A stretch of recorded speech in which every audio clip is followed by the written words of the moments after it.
Friends, 'big boss' హౌస్‌లో ప్రస్తుతం అయితే టికెట్ టు ఫినాలే రేస్‌కి సంబంధించి ప్రియాంక జైన్ అండ్ మానస్ ఇద్దరు వచ్చారు కదా! అయితే మీరు ఆల్మోస్ట్ 4-5 వీక్స్ నుంచి గమనించండి. అంటే ఫ్యామిలీ వీక్ ముందు నుంచి కూడా ఒక్కటంటే ఒక్క టాస్క్‌లో నిఖిల్ ఆడటం లేదు. అంటే ఆడనివ్వటం లేదు.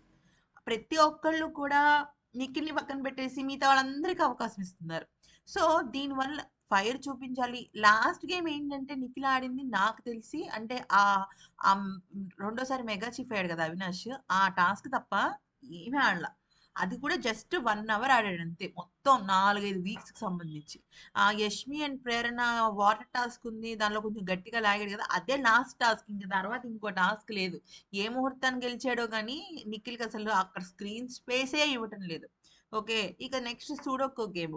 సూడోకో గేమ్ ఫస్ట్ ఎవ్వరూ గెలవలేదు. ఆ తర్వాత నంబర్ మార్చమని చెప్పేసరికి కొంతవరకు ప్రయత్నం జరిగింది. కాకపోతే ఇక్కడ మ్యాటర్ ఏంటి అంటే అవినాష్, రోహిణి అండ్ మన తేజ దగ్గరైతే ఖచ్చితంగా ఉన్నాడు. తేజ కొంతవరకు అవినాష్‌కి హెల్ప్ చేసినట్టు చాలా క్లియర్‌గా అర్థమవుతుంది.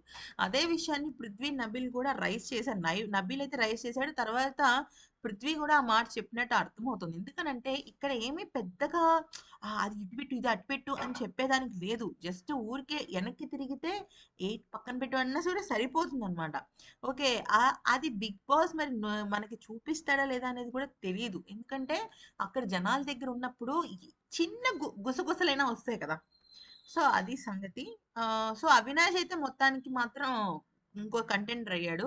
మరి ఇప్పుడు టికెట్ టు ఫినాలే రేస్ అనేది ఖచ్చితంగా 'బిగ్ బాస్' తేజ, అవినాష్, రోహిణి వీళ్ళ ముగ్గురిలోనే ఎవరికొకరికి టికెట్ టు ఫినాలే ఇచ్చేటట్టు చాలా స్పష్టంగా కనబడుతుంది. సో, వాళ్ళ ముగ్గురిలో ఎవరో ఒకళ్ళు టికెట్ టు ఫినాలే రేస్‌కి వెళ్తే విష్ణు గాని, పృథ్వీ కానీ టాప్ 5కి వెళ్ళే అవకాశాలు కోల్పోతారు ఖచ్చితంగా. లేదు టాప్ 6ని గనుక పెట్టినట్టయితే పృథ్వీ గాని, విష్ణుప్రియ గాని వెళ్తారు. ఇది చాలా క్లియర్‌గా కనిపిస్తుంది. మరి చూద్దాం ఏం జరుగుతుందో.